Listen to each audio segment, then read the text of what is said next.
Now loading podcast, period.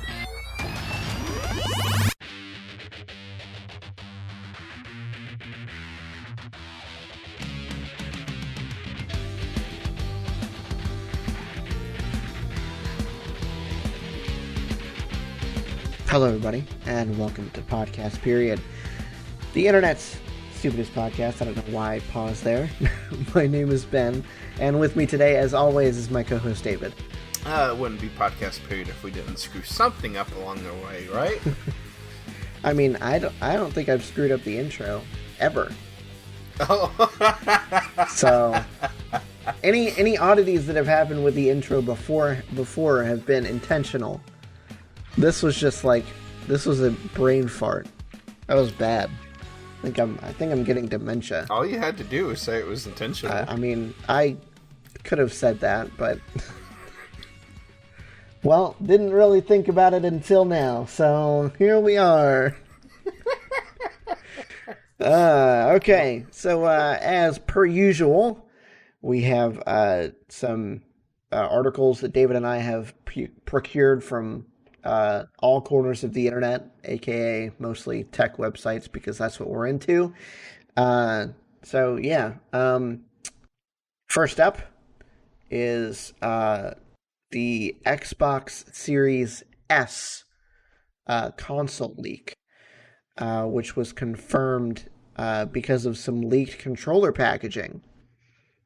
So apparently the specs for this second console have been known for a while now because of the Xbox Series X dev kit, which is codenamed Dante. It has a special Lockhart mode that limits the performance to the profile that Microsoft is trying to hit with this lesser console, if you will. The console is expected to have 7.5 gigabytes of usable RAM, around 4 teraflops of GPU performance, and it's supposed to ship with the same CPU found on the Series X. So all in all, not a terrible console by any means. Probably about the same as the One X? Xbox One. Yeah, well, yeah, probably the One X. Pretty close to that. Yeah, I'm interested to see exactly how this performs comparatively to the Series X and what the price point is going to be. Not that,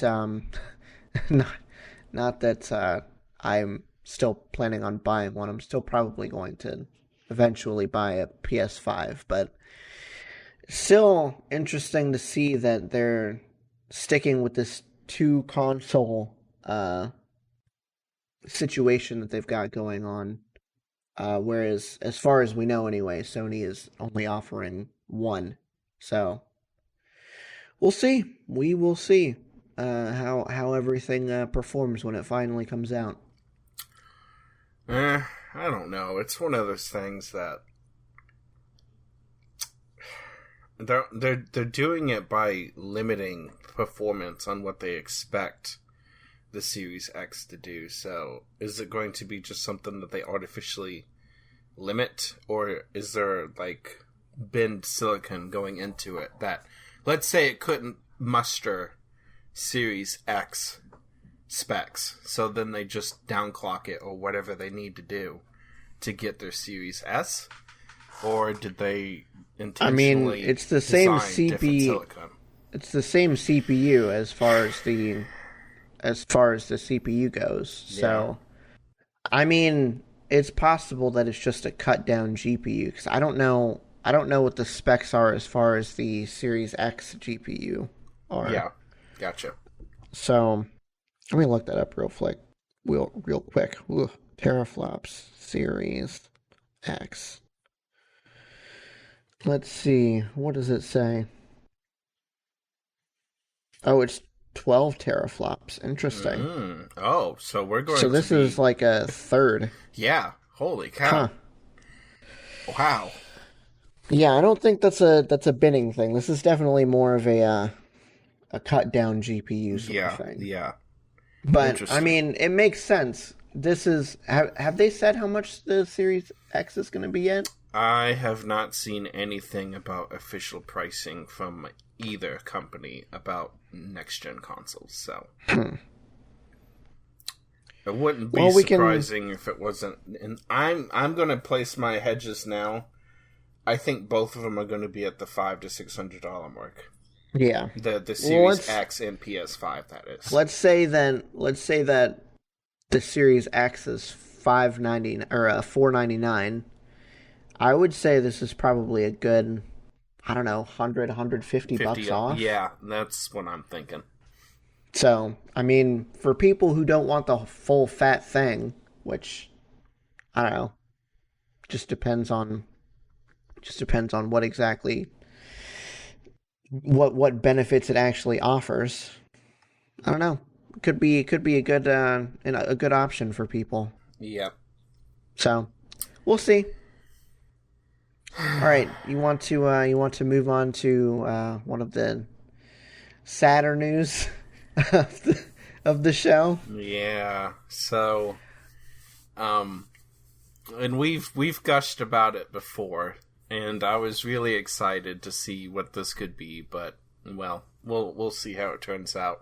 For those of you who listened to our Avatar: The Last Airbender episode, you know that Ben and I kind of crushed hard on this. I mean, we were super excited that it came back out on Netflix, binged almost the entire thing while I was down there. I think he was like halfway through season 1 by the time I had gotten there, but I had already watched the entire series before I even got down there, so It was nice and refreshing and totally loved it. And I don't think Ben knew that this was happening, but by the time I had gotten down there, I had already known that they were going to make a Netflix show, a live action. They haven't really specifically said what it was going to be. I don't know if it's still supposed to be a retelling of the story, if it's a different story, but they were working with the original show runners, Michael DiMartino and Bryan. Konietzko, I think, is how it's pronounced. It's something weird. And that Netflix was going to partner with them on that and hopefully get us something soon. It was announced in 2018 that they were working on this. And unfortunately, over the last week, I think it was Wednesday, the news broke. A lot of people had been asking about updates about the show, and Michael DiMartino wrote in an open letter, "I can finally tell you that I am no longer involved with the project. In June of this year, after 2 years of development work, Bryan and I made the difficult decision to leave the production." And he also goes on to say that Netflix said it was committed to honoring our vision for this retelling and to support us on creating the series, and we expressed how excited we were for the opportunity to be at the helm. Unfortunately, things did not go as we'd hoped, and also went on to say that Netflix's live adaptation has the potential to be good. It might be a show that many of you end up enjoying, but what I can be certain about is that whatever version ends up on screen, it will not be what Bryan and I had envisioned or intended to make. So it sounds like things went south and that somebody wasn't playing ball. I don't know if it was Netflix or if Michael and Bryan maybe they're difficult to work with. I have no idea. We're not going to get into that. It seems more like it's Netflix's. It seems like it to me too. Yeah. So there went the hopes and dreams of everybody to have a live action adaptation of Avatar: The Last Airbender that doesn't royally suck. Unlike that god-awful movie who not need be mentioned by name. Which we also talked about on our Avatar episode, Exactly. if you haven't listened to that. So, a lot of people are now calling for a boycott on this. I don't think anything can be done at this point. If this was back in June when the decision was made, yeah, it's pretty far past that point now. I don't think it'll mean anything different. If they felt like they had to leave, then something was wrong. We'll just have to see how everything turns out. Like they said, it has the potential to be good still. Yep. Whether or not it ends up being their vision is a different story. But I mean, as long as people are happy with the show, I think that's really all that matters at this point. It sucks that they're not involved. But at the same time, as long as it's a good show, I mean, it really doesn't matter. Doesn't matter to me either. I don't care who's making it as long as it's a good adaptation.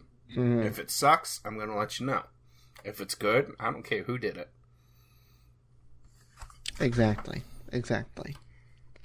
Alright, my friend. Okay, so we've got more Xbox news.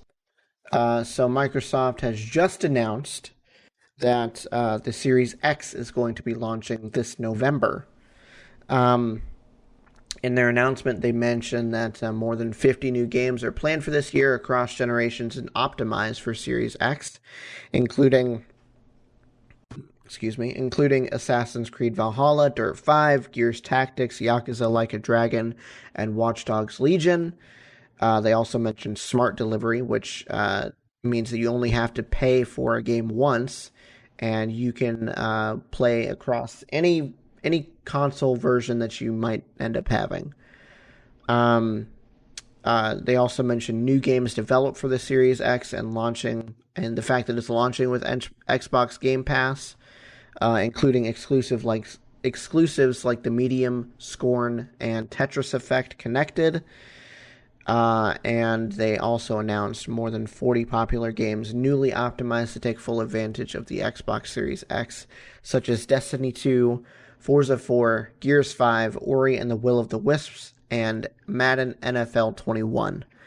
Now, you might have noticed that I didn't mention anything about Halo Infinite, which is on purpose because, unfortunately, Halo Infinite was delayed to 2021. Very, very sad, but as we talked about in our previous episode, we both thought that it could use some time in the incubator. Yeah. So this is, as much as it sucks, it's a good thing in the long run. Yeah, me and him both agreed, and I'm sure many can agree with this. I'd rather it be delayed and be polished than to launch on time and end up being, frankly, unusable for the first 2 or 3 major bug patches that might take 2 weeks, a month, 2 months down the road. Mm-hmm. There's been plenty of times where I feel like we've played a game that definitely needed more time. I think Gears 5 would be the biggest one that we've done. Gears 5 we had more issues than I thought than we realistically should have had when we played through it. Mm-hmm. Halo hasn't been too bad. There's been disconnects with some of the games. Halo 2 was pretty much perfect as far as that goes. Shocking. Halo 3 was not that great. No.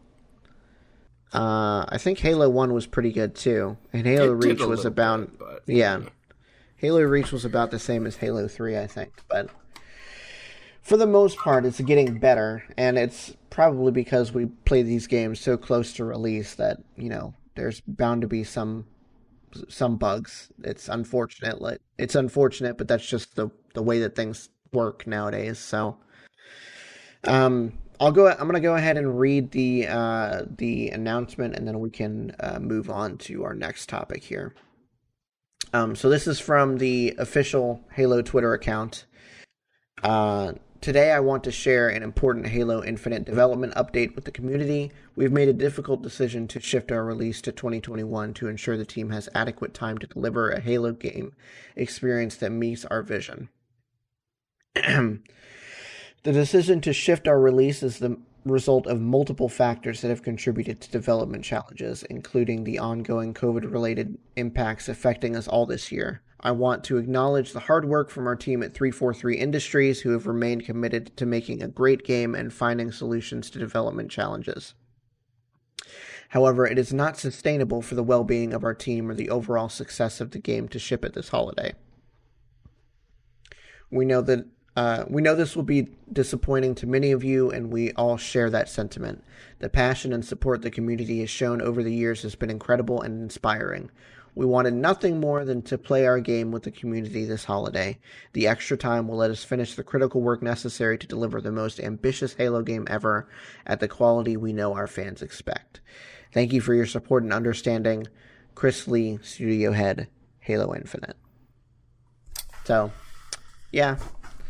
Sucks, but like we said, it's unfortunately something that needed to happen. Yeah, and if that trailer's anything to go by, then I don't want to say I saw the writing on the wall, but I see the necessity to this based on that trailer. I mean, realistically, they don't have much to do except overhaul the graphics, but we don't know how long that's going to take, how deep-rooted these graphics issues might be. Yeah. So I'm glad that they're taking the extra time to iron everything out than try to crunch everything into like 2 months or whatever it is. Yep. That we have left. So sucks, but shit happens. 2020 in a nutshell. Exactly. No kidding. Alrighty. So Microsoft's Android phone with 2 screens launches September 10th for a cool low price of $1,400. Okay. It better be, because if it's 2 screens, I want it to be 2 blessed phones, for crying out loud, for that price. Good God. So, they announced it Wednesday that it will launch on the 10th of September for $1,399 and $1,400. It is the Surface Duo, and it's Microsoft's 2-screen Android phone that will allow you to run 2 apps side by side in different screens that are split by a 360-degree hinge. So they've got a little bit of a rendition on the article of what it looks like, and I wholeheartedly disapprove based on what I see. Don't like it at all. Yeah, I don't know if I'm all about it either. Yeah. So it's a beast. It looks horrifyingly ugly with that hinge right in the middle. I mean, the thumb is covering the bottom portion, which I'm assuming is the same as the top portion, but if the hinge is just like it is on the top, on both sides, this thing's hideous. I don't understand why we're doing this. I didn't understand it with the stupid Samsung, what was it, the Galaxy Fold? Yeah. I guess I like the idea that they're going to allow you to do 2 separate apps at the same time. I mean, that's nice if you're, like, trying to pull up an article or something while you're on, like, FaceTime with somebody or whatever. Of course, I guess you can't do that with Android, but whatever. Point being, I could see a few usability things that are nice. Yeah. But, I don't know. Is this what you want? Because it's not what I want. I mean, I like the idea, but the execution leaves a little bit to be desired. I'm not... I mean, to be honest, I'm probably more of a fan of the design than you are. That's not to say that I think it's the greatest design in the world, but I don't think it's ugly or anything. The thing that I'm struggling to find nice looking is it is a mock-up, but their mock-up of the Android operating system that they've got on these pictures with the square icons and all the white backgrounds. And this is one of the reasons why I've stuck, and sometimes to a fault, so hard with Motorola, because they've done a really, really, really good job of delivering a clean, non-skinned version of Android. And to whatever that says to most people, I think it's the best way to do it. Yeah. I love that Pixel does it that way, obviously, because it's a Google device. Mm-hmm. It's things like this, these icons, this skin overlay that they're doing, that wholeheartedly justifies that decision for me to stay with vanilla Android, because this, I'm with you, looks terrible. I don't like it. Yeah.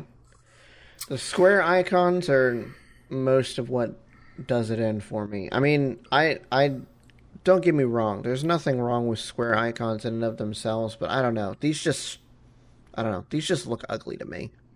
Yeah. Especially with all the Microsoft apps and their white backgrounds. I don't know why they couldn't design nicer app icons. Like, I don't know. Maybe ones with transparent backgrounds or something. Something, yeah. Or at least a background that better matches the taskbar that they're on. Yeah, I agree with you. So it will be sold directly through Microsoft's website and Best Buy and AT&T for the $13.99, the $1,400 that we talked about. That is a 128 gigabyte model. They are going to offer a $1,500 model that is 256 gigabytes of storage instead. So $100 more and you double your storage. It's actually probably not a bad idea. I mean, that's not an Apple tax. I'll say that. Exactly, but $1,400. I don't know. Gosh. I don't know who in the world is going to need 256 gigs of storage, though. I don't understand. I wish it was expandable, but I have 64 gigabytes of storage on my Pixel, and I don't think I've ever come close to filling it up. Yeah. See, this is pretty sad. So I have a total of 128 gigs on my phone for the internal memory, and I've used just over 35. I think I'm a little bit worse off than you. Let me check. And then I've got almost 5 gigabytes on the expandable SD card, which is only 32 gigs in my case. So if it was on the phone, it'd be 40. 40 gigabytes is what I've got on my phone. I've got 50 gigabytes used. A lot of that is music. Yes. You would have a lot more than I would, too. Yeah. Oh, boy. Yeah. And there's a lot of crap on there that I could easily get rid of. I don't woe for storage at all. Yeah. Who the heck needs 256? I haven't had to worry about storage in a long time. Ever since I got this phone. I know. Like, it's awesome. there's a ton of apps that I could probably delete off of here, but I don't really need... I mean, I've got 14 gigabytes free. I could download, like, probably 2-3 movies on there and not even have to worry about it. Yeah. So anyway, all that to say, the Surface Duo is not a phone that I'm interested in buying. So, especially not at $1,400. Ugly, disgusting. Goodbye. I think this is the biggest letdown right here. It's going to have Qualcomm's 855, which there's a newer 865 out there. 865 Plus, I think.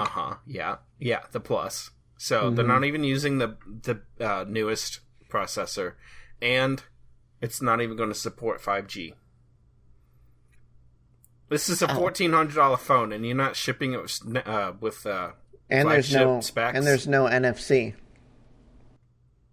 Oh gosh, and no wireless charging. Yeah, good luck. That's all I've got to say about no kidding. that. No kidding. Okay, so we've got some Twitch news, or some live streaming news, I should say. Shroud, which was part of Mixer when it shut down about a month ago. Well, I guess the end would have been the end of last month. So it's been about half a month or so, but he hasn't been streaming since they announced that they were going to shut down. So he's been gone for a good month and a half, something like that. Yeah.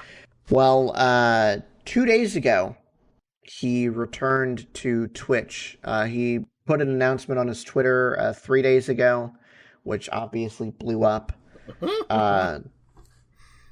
So he turned up on Twitch 2 days ago, and his return was ridiculous. Over 500,000 people watched him live. Before it even started. Mm-hmm. Yeah. Ugh.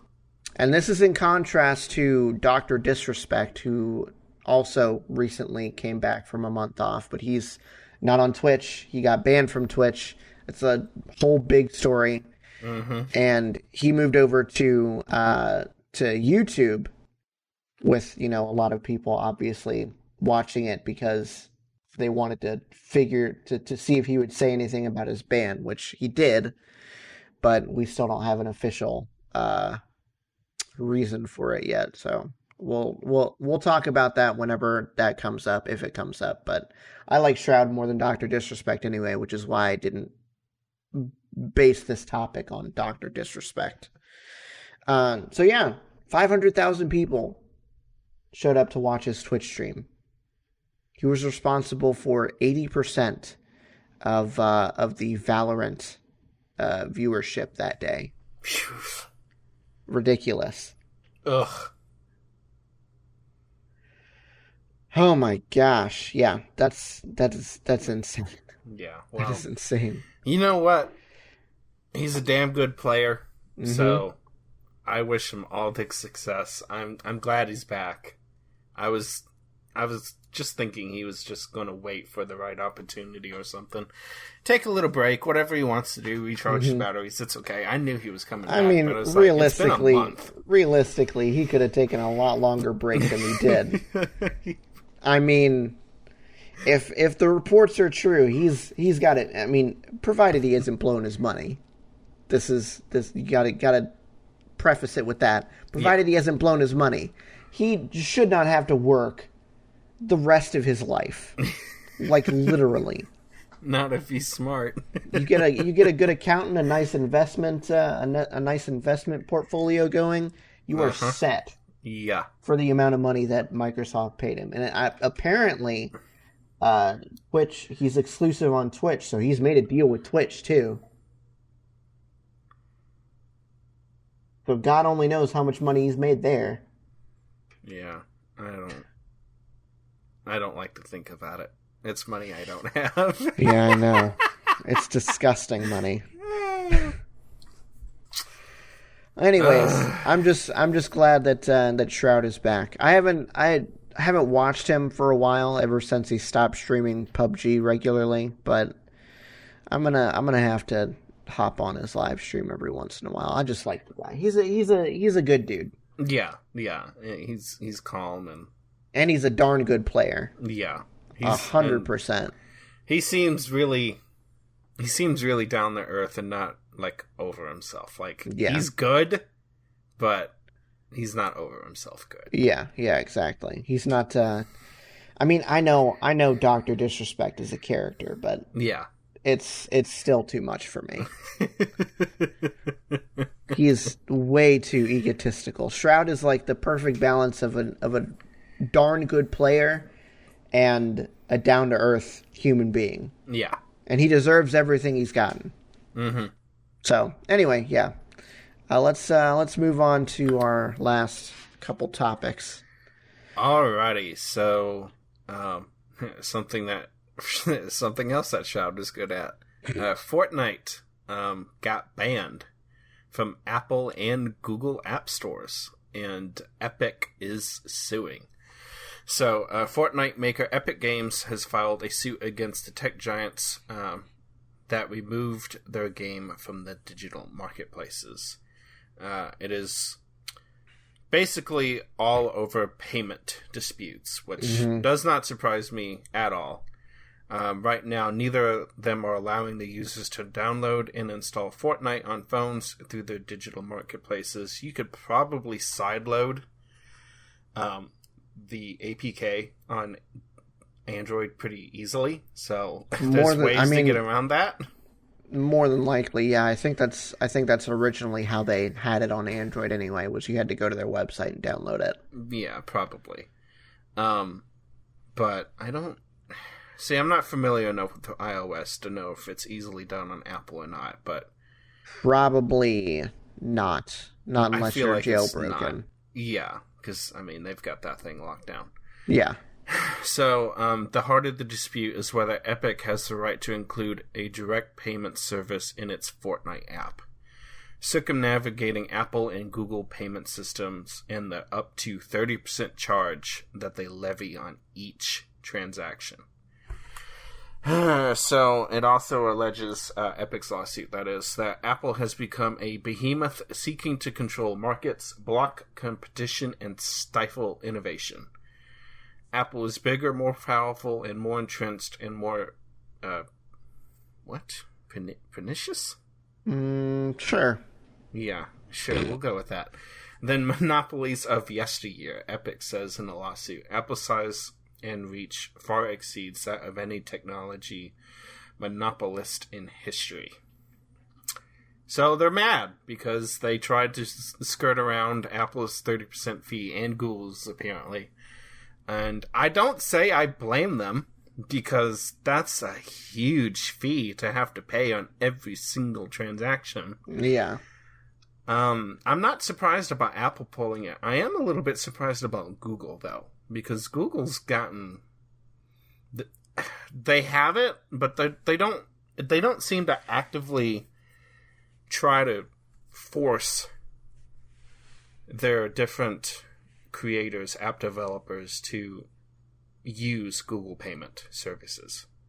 They don't enforce it as heavily as Apple. They don't say, oh, you have a side way to get a subscription paid for, and you're going to cut out our 30%. Oh, that's okay. Whereas Apple will literally just kill your app immediately if you have any way to pay for anything that doesn't go through their payment services. So don't say I blame Epic in this case. I think it's a lawsuit that needs to happen. And then, related to that, they're not the only ones mad at Apple. Facebook is also objecting to their fees. So they're complaining about the 30% fee that Apple charges on everything that Facebook can sell, like, gaming services and all their little other things that they like to add into thing. It's wonderful.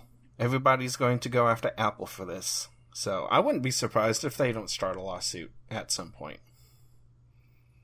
What do you think? I mean, I don't think it would surprise me, honestly. Yeah.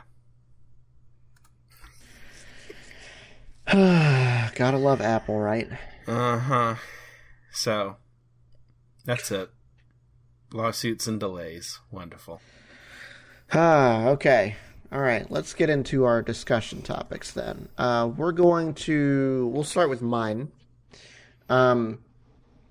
Related to the Xbox Series X and the Halo Infinite delay, what will entice people to buy the Series X now that Halo Infinite is delayed? I think the biggest selling point that they could have is something that they've already incorporated and have actually made easier than anybody could have possibly seen coming.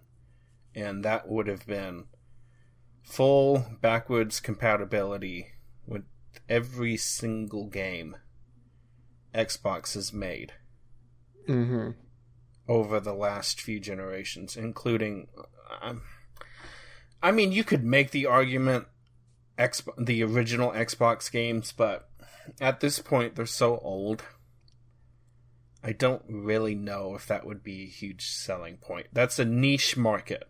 Yeah. But including all the titles from even the 360 era, there's still tons of them that you can include that people are going to absolutely love. And more, and especially so, the series, or not the series, but the 1, the 1S, and the 1X. I'm gonna shoot Microsoft for the naming scheme one of these days. I'm so done with it. Why couldn't you just count 1 through 5? PlayStation made it so stinking easy. I don't know what else you have. If you're not going to have exclusives at launch, because Halo is an exclusive that people would have died for. Oh yeah, and 100%. I don't think that they're going to be able to muster as many sales at the beginning, at the crucial holiday launch that they would have, given the fact that Halo's not going to be out now, especially with the economic situation that a lot of people have found themselves in thanks to COVID. I don't know what else you can do. You've already opened up the gaming platform. You're gonna have the ability to do the one games and stuff on the new one. So you've already done that. You just lost the biggest exclusive. Well, you didn't lose it, but you just delayed the biggest exclusive you could have possibly hoped to had. Diehards are going to use PC anyways. Me and you are considering the competition because of other exclusives. I don't see a way. I don't. What do you think? Yeah, Right now, I think you're right. I don't think there's going to be a way that they're going to beat the PS5 this holiday. They've got Game Pass going for them, which is great. I'm sure that a lot of Xbox owners already have Game Pass because, it is a value. Yes. Like 100% of a value. They did announce that all of the peripherals for the Xbox One would be backwards compatible, so you can use them on the Series X, like all your controllers and stuff. Although I don't think they're going to be supporting the Kinect, which is 100% understandable. The Kinect was a piece of garbage. Yeah, I don't think anybody's going to cry about that one. No, I don't think they've released a Kinect game in the last 5 years, probably even longer than that. So it's not good. Like you said, the backwards compatibility is a good thing. But they've already done it. Yeah. But beyond that, I don't know. They don't really have anything going for them right now. They should have. They really should have lined up more exclusives for this. They've got a ton of studios under them. I don't know why they didn't have everyone working towards a launch title. I don't know. There's so many things that they could have done. It's crazy. The only other realistic thing that I could see happening, and I don't see it happening given the fact that they're both using basically the same type of silicon, was somehow, some way, the Xbox engineering team gets a blowout performance value equation going for them, and it seriously outperforms the PS5. I don't see it happening though, because they both went the same route. They both went with AMD. So what can Xbox do that PlayStation's not going to be able to do? The only way they would be able to outperform it is if the GPU is better, and we're not going to know until they both come out. Exactly. Realistically, so unless they just slash the price, if you can't outperform it in performance, just slash your pricing. And they're probably already going to take a freaking loss on them as it is, and they typically do. They try to go for... and I don't know if Microsoft will actually be able to do it this time. If they're going to allow the controllers from the one line to carry forward, you lose a lot of potential peripheral sales. Yeah. Yeah. So that's a huge margin that can be made up that they're not going to have. I don't see how they can force this as a huge loss leader unless they're just going to use all of the potential subscriptions to make up that lost revenue, the Game Pass, everything else that they've got going for it. Just let the software sell it and not care about the hardware at all and cut it a lot. I don't see where they can do it. I think Sony's got more of a chance to recoup any losses, if they have any, trying to hit a price point. I don't see it happening, though.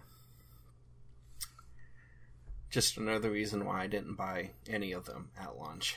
The last generation, and I don't think I'm going to this generation. In fact, I still don't have this current generation Xbox. I mean, I thought I was going to do it, and I never did. There's no reason to now. You got the PC, and they started releasing all their exclusives. The PC kind of killed it. The fact that they started releasing all of their exclusives on the PC was what killed it. Yeah, you're right. So, all right. So, back to our previous discussion that we are now going to use as a discussion topic. Mm-hmm. Do you think Apple is in a monopoly when it comes to their payment processing strategy on the App Store? Oh, 100%. 100%. I mean, I get that that's part of how they make their money, but at the same time, it feels like... I feel like they're abusing their power. Yeah. 100%. Yeah. That's what it feels like to me, too. I hate to say it that way because, I mean, it is Apple's platform.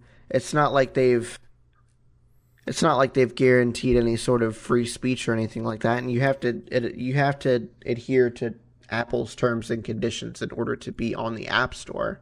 Yes. But at the same time, 30% feels a little bit ridiculous as far as like payment processing fees goes. I mean, you have credit card processing fees on some websites, but those are in the order of like 1%, maybe 2% at the max. 3% max. Yeah. That's it. Not 30%. Not 30. And a lot of people might cite, well, you had Steam that took 30% cut. It's like, okay, sure, yeah, they did, but guess what? You didn't have to launch it on Steam. You could have developed your own launcher or something. And guess what? A lot of companies did. And they don't have to go through Steam. There are alternatives out there. Apple has made it to where you cannot use your own, even if you own a website or have other processing methods critical to your business. There's no way to sideload your app on an Apple device. Absolutely exactly. No way. So it's completely locked down, and the only way you can get it onto the App Store is to go through Apple and pay their payment processing fee. It's not even an option to use your own. You have to go through them, and it's for the security and experience of the Apple customer that they do it that way, supposedly. And I think that's baloney. At least Google will let you do it without it. Yeah, they offer it. If you want to use our services, sure. Guess what? It's 30%. Oh, but you can do whatever you want. If you have another way to do it, fine. Do it. Apple won't let you. They will take that app right off as soon as they see any mention. And that's the crazy thing. You can't even mention that there's other ways of subscribing to something or paying for a service in the app if it's on the App Store, unless it goes through Apple. Yeah. Mm-hmm. So great. It's something that I found really interesting when YouTube TV first came out, because I did subscribe to it when it first came out. My dad had an iPhone at the time, and I was like, "Oh, hey, I'm paying for YouTube TV. I can add you on to it." My dad, being a little bit tech illiterate, looked it up and saw that it was like, what was it? I think it was $40 at the time that I started subscribing to it. I think when he looked it up on his iPhone, it was $45. So they actually raised the price on the iPhone to subscribe to it. Any guess why? Gee, I can't imagine. Can't imagine that. Yeah. So, yeah.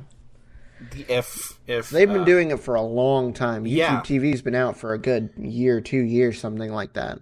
Exactly. So, yeah, there's lawsuits that need to happen. That Epic lawsuit, I don't understand what's going on with Google on that, to be completely honest, because I know Google will let you do things differently, unless they're not letting Epic for whatever reason. Maybe it's a big enough fish that they feel like, okay, we're going to fry this one because it's worth the money. yeah. Whereas everybody else is like, whatever, it's not that big of a deal. Yeah. Or maybe. something else is going on with that. I don't know. But Apple? Yeah. Start legislating them to crap. Mm-hmm. They either need to be 100%. broken up. And I hate saying that as somebody who believes that businesses should be able to do what they need to do to sustain themselves. There gets to a point where they approach on monopolies, and they have, I feel like. And it's time for it to end. And they're not the only ones either, but it's time to dish on Apple today, so they're the ones that get it. Gotta love Apple, right? Apple is the best company in the whole world. That's why I have I guess I technically have one Apple product in my house, but that's it. What's that? Oh, her MacBook. Oh, yeah, that's right. Yeah. I don't use it though. It's a piece of garbage. Anyway. You didn't hear that from us. Okay, so we're gonna move on to our last portion of the podcast, our trailers portion. So how this works, we watch the trailer, and we've got a little rating system. After we watch it, we let you guys know whether we would see it in the theaters, whether we would wait for a review, or wait for rental, or not see it at all. So that's our 4 ratings that we give it. It doesn't matter whether it's going to be like a streaming only thing or whether it's going to be Netflix only.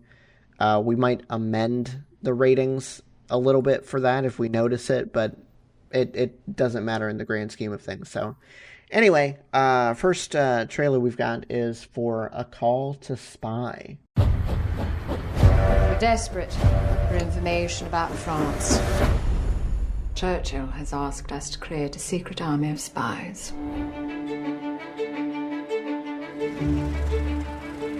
This is a rudimentary operation. Women will be more inconspicuous. Make sure they're pretty. For you or for the Germans? I don't believe we've met. Virginia Hall.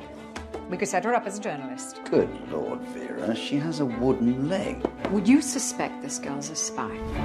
Rumor has it you are the best wireless operator in the Women's Auxiliary Air Force. Signaling is like music, there is a rhythm to it. I'm a pacifist, and they are teaching us to kill. They're training us to survive. I like this a lot. I think this is really cool. It's such a good look into history that's often overlooked and not covered enough. And to be honest, it's probably because it involves women. And I hate to say that would be a reason, but people are assholes sometimes, and that's what happens. So yeah, realistically, that's more than likely the reason that. I mean, I've never heard about this, so I've heard about it, but it's few and far between. Yeah, exactly. I would say probably wait for a rental on this one, I think. I'm not excited enough to go see it in the theaters, but it does look really good. No, it looks like a really good movie, and I would have no problem seeing it, but I would not go watch it in the theaters. Mm-hmm. All right. Our next trailer is for A Murder in the Woods. Let's do this! Dirty Cali nights, I still remember. To my baby's birthday! No! Hey, let's go. Open the door. Didn't you hear the emergency broadcasting? Everybody's supposed to evacuate. Thank God you're here. There's a killer on the loose.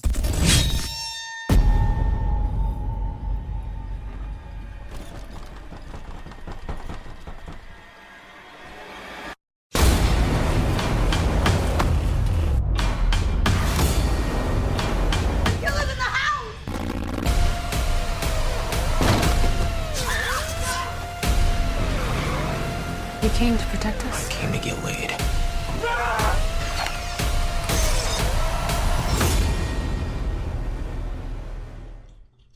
Oh, what kind of train wreck is this?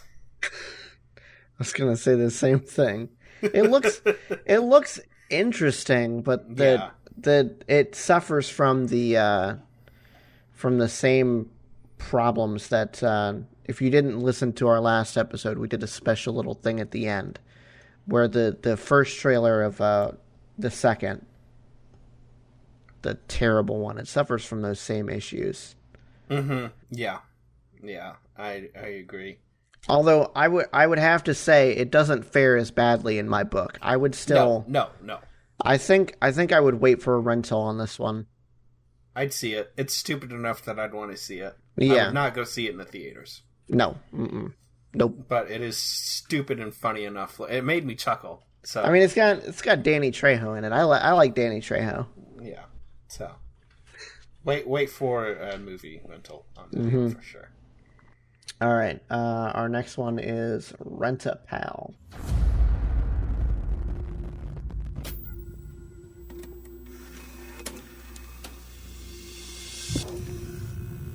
Hi, I'm Carla. Hi, my name is Mary. Hi, I'm Susan. Hi, I'm David.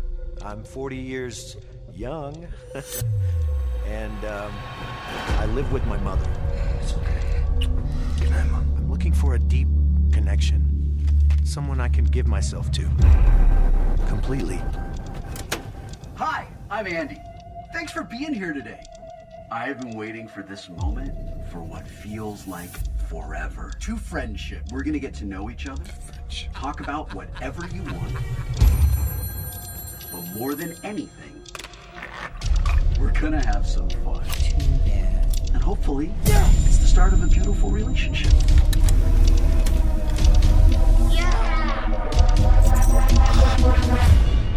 What do you say? Sounds weird, Andy. Is it a stretch to say that it's a bit hard to understand while I have a mini stroke? What's going on here? I mean, I don't know. I understood what was going on. It seems interesting. Did you? Yeah. Explain it to me, please. So, he's got the videotape, and the videotape talks to him. Yep. Yeah. That's what it? more is there yeah, that's it. Why is he going full-blown psychotic? Because it probably starts messing with him. Like, it turns on when he's with the girl or whatever. So there's no, like, paranormal, malicious activity going on with these tapes. It's just he's losing his mind. mind. It might be paranormal. I don't know. I don't know how else it would work. See? Then it's hard to understand, because you don't understand. I mean, I haven't seen the movie. That's what the trailer is for, David. Sheesh. I don't know. I'd have to say this is another one that I'd rate for a rental for. I'm going to use the wait for a review option. Yeah? Yeah. I think I'm going to go half and half on this. I'd still probably see it, but I'd wait for a review anyway. I think I'd need to know what it was about. And hear if it's good or not before I could commit. That's fair. All right, our next trailer is for Honest Thief. I've robbed 12 banks in 7 states. I have a little over $9 million in cash. And no one knows who I am.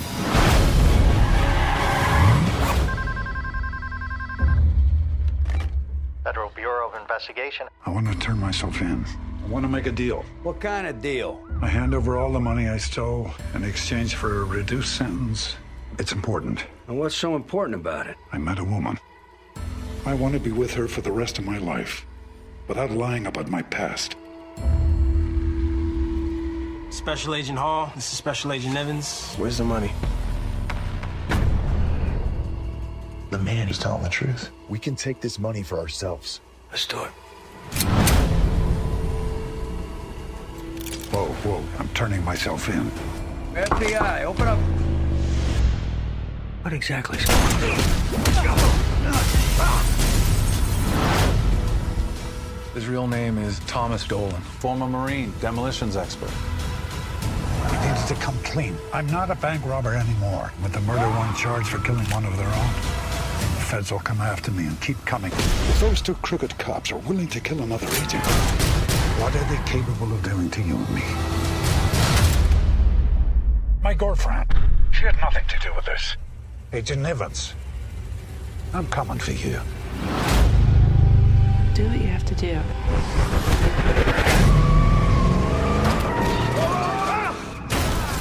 I must say, that man is getting much too old to be in these films, but I absolutely love it. I'm with you. I'm with you 100%. I would go see this in the theaters. Yes. 1,000,000%. This looks so good. So good. But yes, Liam Neeson is getting way too old to be in these action movies. Good Lord. My man's going to be in his 80s and he's flipping out of windows and stuff. Good Lord.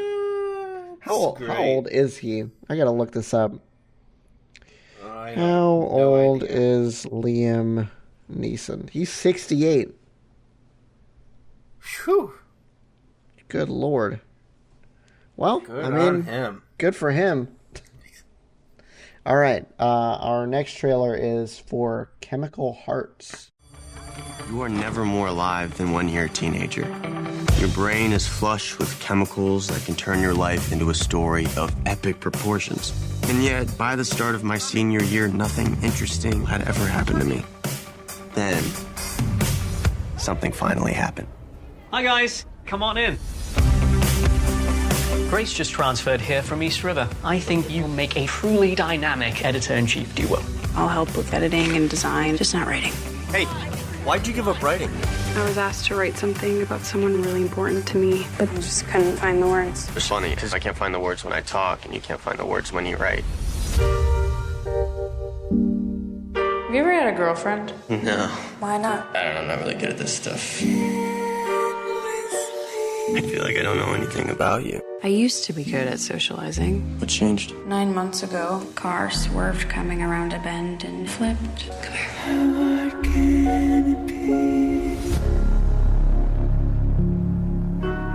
You look, Thoughty? I was gonna say hot. Hey, Grace, just want to say hi. And that last night just kind of meant a tiny fraction to you as it meant to me. That was dumb. Are you alright? I don't know, like, how I'm supposed to help. I'm messed up, Henry. I'm messed up. No, it's not when you realize you can't fix me. There's a reason why when every adult talks about young people, they can't avoid the truth. Stop leading me on. I'm confused, Henry. I don't know. I know. I've known since, like, the very beginning. That being young is so painful. It's almost too much to feel. Young love. Isn't it amazing? It's a beautiful thing.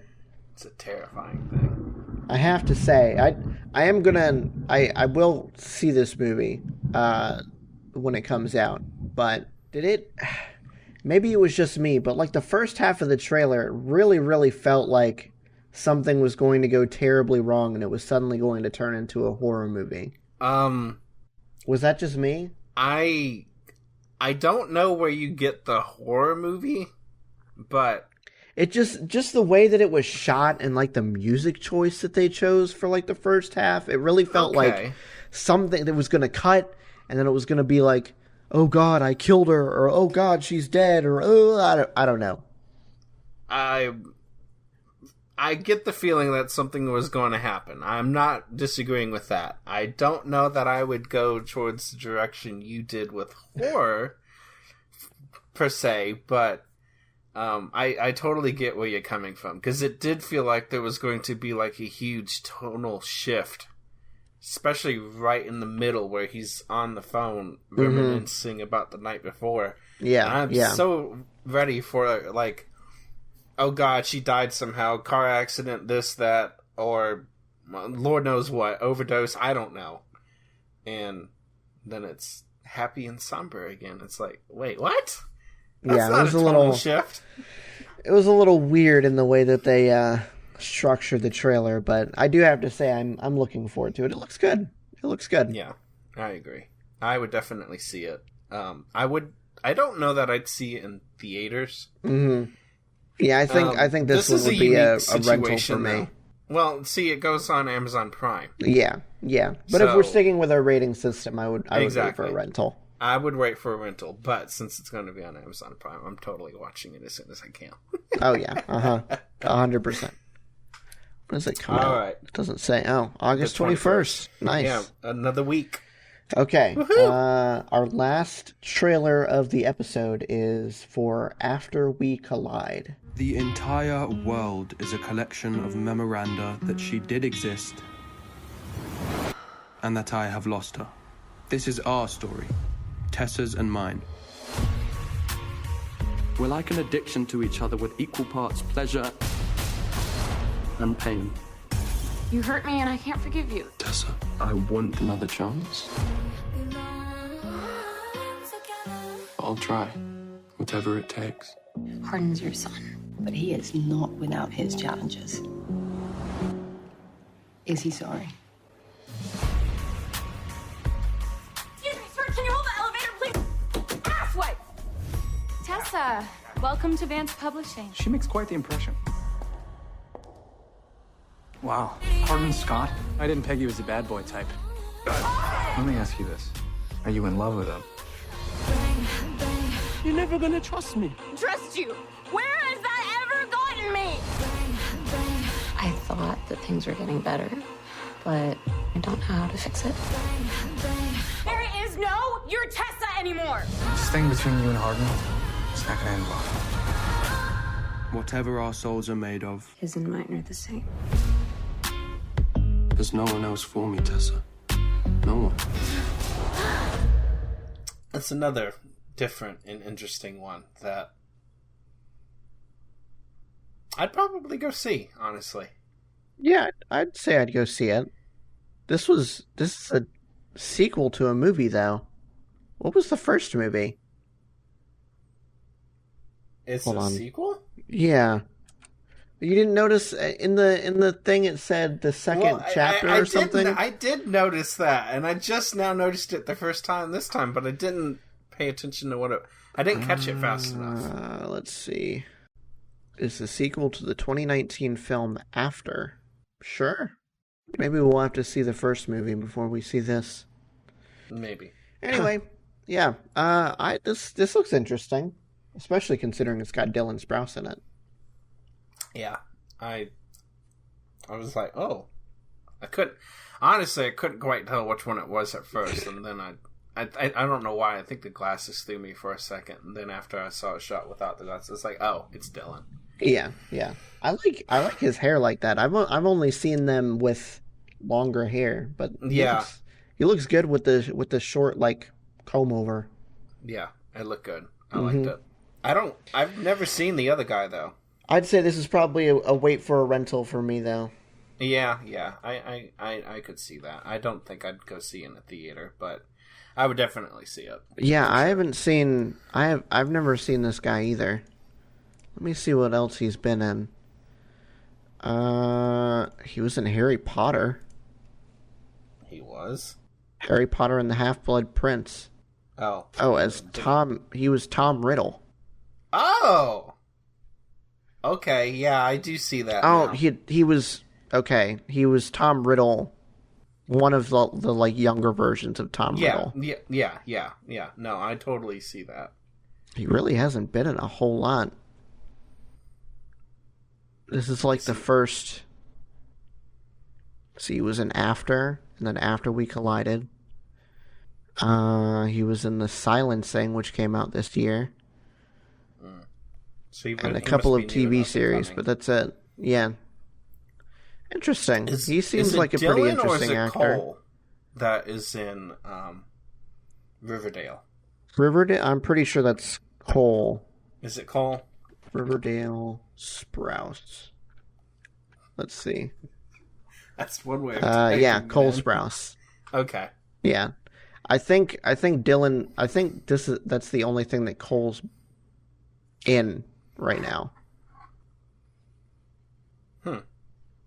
Interesting. Okay. Dylan has been mostly doing movies. Did you see the last movie Dylan did? What was it? Maybe it wasn't the last movie that he did. Let me see what it was called.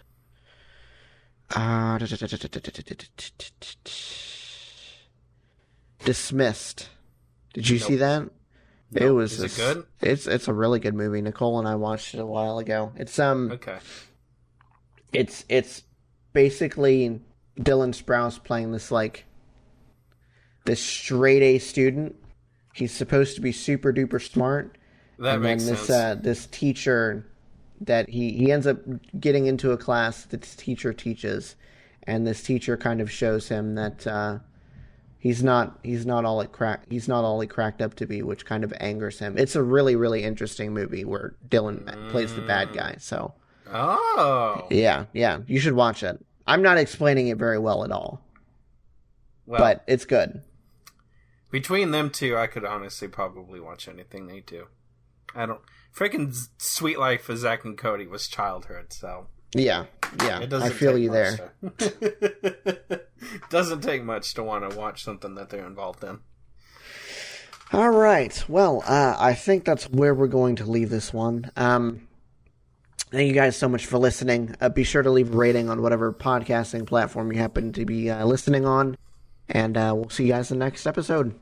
Bye-bye. Bye, guys.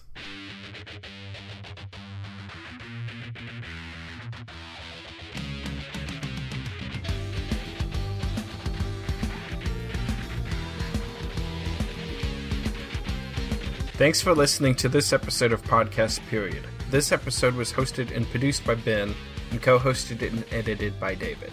You can contact Ben on Twitter at BenPlaysVidges. That's Ben Plays VIDYAS. And you can contact David on Twitter at Car6by16. If you'd like to chat with us about any of the topics on this episode, you can hit up the show at Podcast Period on Twitter, or shoot us an email at podcastperiodpodcast@gmail.com. We also have a new website that has launched featuring new articles written by us as well as links to all the episodes. Please visit that at podcastperiod.com. Want to do more for the show but aren't sure how? We have a Patreon for that. For as little as $1 a month, you can get early access to episodes and so much more, and support the show while doing it. Just go to patreon.com/podcastperiod. Do you love sci-fi movies and shows? So do we. That's why we created the podcast from Planet X, a podcast where we analyze and discuss your favorite pieces of sci-fi media. Check it out at the link in the show notes. That's all for this week. Thank you so much. We'll see you next time.